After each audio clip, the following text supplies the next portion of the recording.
Hello बचपन का प्यार मेरा भूल नहीं जाना रहा है, फिर बना रहा है रिकॉर्ड काकू बलमुआ का सॉन्ग जो वायरल सॉन्ग है दोस्तों। वैसा सॉन्ग कोई भी नहीं गाया होगा, बिल्कुल साफ़ सुथरा है।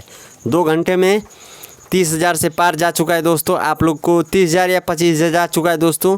वीडियो को आप लोग जाके जल्दी से जल्दी देखिए, अगर नहीं देखें हैं तो बचपन का प्यार मेरा भूल नहीं जाना रे फास्ट म्यूजिक हिट पे आप लोग जाके देख सकते हैं, क्योंकि आप लोग बहुत ही अच्छे सिंगर को आप लोग प्रमोट करते हैं, तो इनको भी प्रमोट कीजिए काकू बलमुआ को, क्योंकि इनके टक्कर में कोई गाने वाला इस समय नहीं है। बस हैं तो खेसारी लाल यादव, और ये खुद खेसारी लाल यादव को टक्कर दे रहे हैं काकू बलमुआ।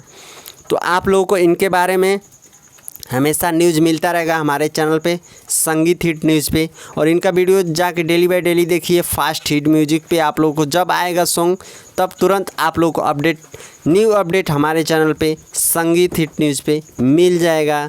तो मैं आपका दोस्त कुछ भी कह लीजिए, संगीत हिट न्यूज़ के owner and Ritesh rock star आप लोग का इसी तरह का न्यूज़ देता रहूँगा।